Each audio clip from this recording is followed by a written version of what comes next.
Saludos distinguidos amigos de su canal Electrónica Funcional. Soy el profesor Ramón Gómez y hoy les traigo un tema muy pero muy importante, que es el tema de lo que no sabías de los transistores bipolares. Y ustedes saben qué es lo interesante de este tema. Este tema surge a raíz de lo que me había preguntado un estudiante que me puso a pensar, de hecho, y se los voy a decir de una forma breve, concisa, breve y amena como solemos hacerlo en este canal. ¿Qué me preguntaba él? Miren, antes de decirle exactamente la pregunta, quiero entrar en contexto. Lo primero es que para saber lo que voy a explicar en este tema es preciso que ya sepamos trabajar con los transistores bipolares, tanto NPN como el PNP. ¿Y qué es necesario saber de ello? Bueno, primero es estar claro con los transistores bipolares, que es un material P en medio de dos materiales tipo N, en el caso del NPN, y un material N en medio de dos materiales tipo P.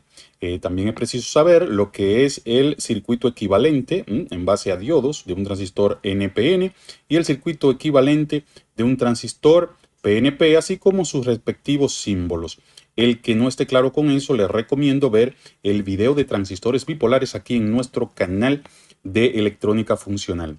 Ahora sí, asumiendo que ya todos manejamos este tema, pues vamos al punto. Miren, ¿qué me preguntaba el estudiante? Él me decía, profesor, fíjense qué interesante esto.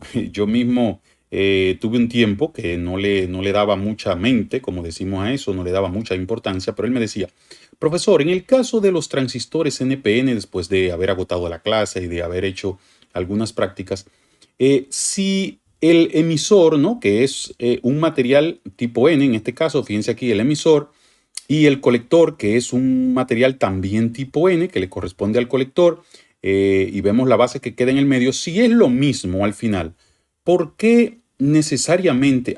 Y a propósito me dicen, el circuito equivalente, porque ya habíamos agotado toda esa clase, en el circuito equivalente si tenemos, en el caso de los diodos, fíjense que aquí los diodos, les recuerdo que este circuito solamente para fines de análisis, o sea, el equivalente para fines de análisis y medición. Fíjense que acá tenemos el emisor que corresponde al cátodo de un diodo y el colector también, y en el caso de la base le corresponde a la unión de los dos ánodos. Esto es lo que se llama una conexión antiserie, ¿no?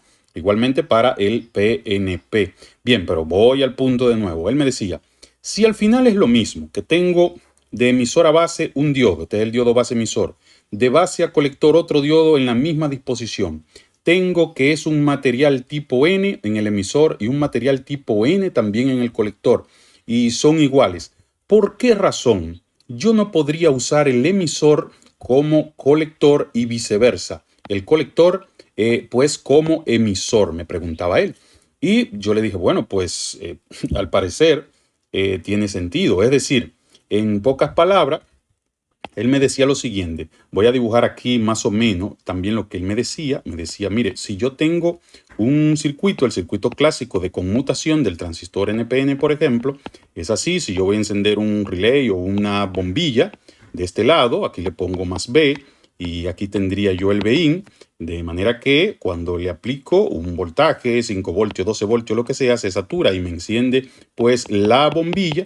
Él me decía, ¿qué pasaría si yo hiciese lo mismo, pero poniendo la polaridad al revés? Es decir, pongo de este lado el colector, lo envío a tierra, el emisor, le pongo la carga y lo envío a positivo. Él me decía, bueno, si en este caso es lo mismo, el material N que hay en el emisor y el material N que también hay en el colector, pues ¿por qué yo no podría hacer esto en vez de esto? Y debería de funcionar igual. No importa que el emisor esté aquí, en ese caso a tierra, o que el emisor esté aquí, en este caso conectado a positivo, a través de la misma carga. Si al final es lo mismo, dos materiales tipo N. Pues déjeme decirle que, bueno, de eso ya hace algún tiempecito, pero me di cuenta que no he compartido esa información aquí en el canal. Y dije, eso me llamó a investigar y dije, pues mire, usted pudiera tener razón porque sí tiene sentido, es lo mismo. Tenemos un material N acá, un material N acá, un material P que es más delgado, que sería la base, pero en la base no hay mucha corriente. Debería ser lo mismo. Entonces, eso me llamó a la investigación y es lo que quiero compartir con ustedes, el resultado de esa investigación. ¿Qué trajo a colación ese resultado? Pues le comparto. Y bien, de lo que me di cuenta en la investigación es que realmente como tenemos, como nos presentan siempre los transistores, por ejemplo, fíjense, voy a buscar una imagen acá, de las que voy a traer una imagen de las que generalmente se comparten en Google, en los libros, que es esta imagen. Y bien, esta es la imagen clásica que vemos en los libros de electrónica, en las imágenes que buscamos en Google. Fíjense que en esa imagen clásica, ahí esta es la imagen de la polarización de transistor. Pero lo que quiero que se fijen en detalle es el área cuadrada, la zona material tipo N que corresponde al emisor, el material tipo P que corresponde a la base y el material tipo N que corresponde al colector. Si se fijan, en esas tres regiones son del mismo tamaño. De ser así el caso, pues lo que me dijo mi alumno de que podría tener el emisor de un NPN conectado al positivo o el colector conectado a positivo como debería ser, es lo mismo hacerlo así que hacerlo así. Si fuesen del mismo tamaño, de la misma dimensión, los tres cristales de material tipo N, P y N, pero en realidad, ¿qué descubrí en mi investigación? Les cuento. Resulta que en la investigación realmente me di cuenta que visitando algunas páginas, leyendo varios libros, que realmente como está diseñado el transistor es de esta manera. El material tipo N correspondiente al emisor tiene pues una dimensión específica, el tipo P es el más delgado y el tipo N correspondiente al colector tiene una mayor dimensión en área cuadrada. Es decir, que tenemos el emisor con una dimensión X, vamos a decir, tenemos la base que es lo más delgado porque es de poca corriente y tenemos el colector. Sin embargo, esta área de acá del colector suele ser de 8 hasta 15 veces mayor que el área de emisor. De manera que lo importante aquí es saber que como el transistor tiene un factor llamado beta, que todos lo conocemos, que es igual a la corriente de colector entre la corriente de la base, que nos habla de lo que es la ganancia de corriente del transistor, pues precisamente es por eso.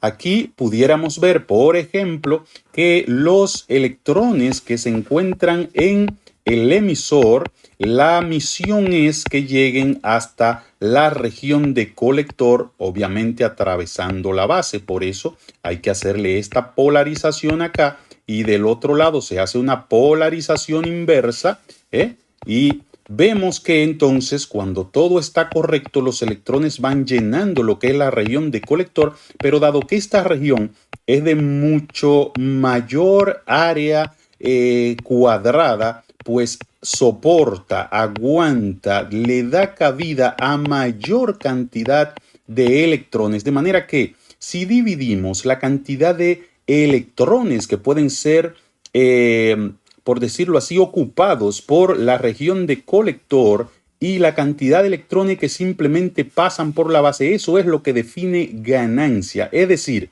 en términos sencillos, pudiéramos decirle que esto puede funcionar.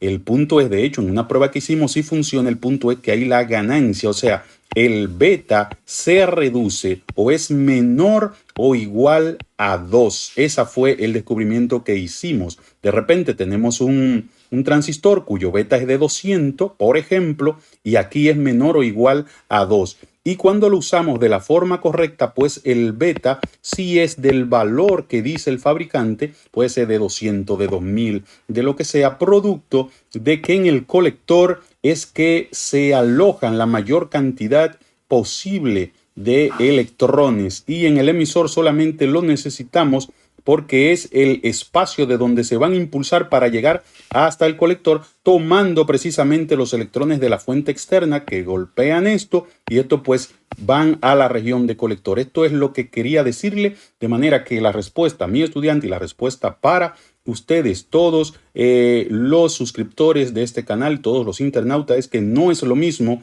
utilizarlo así, aunque lógicamente pareciera que sí, que utilizarlo asá. La forma correcta es polarizarlo como se debe. Espero que hayan comprendido. Hasta la próxima. Suscríbanse a nuestro canal Electrónica Funcional, enseñanza simple y amena.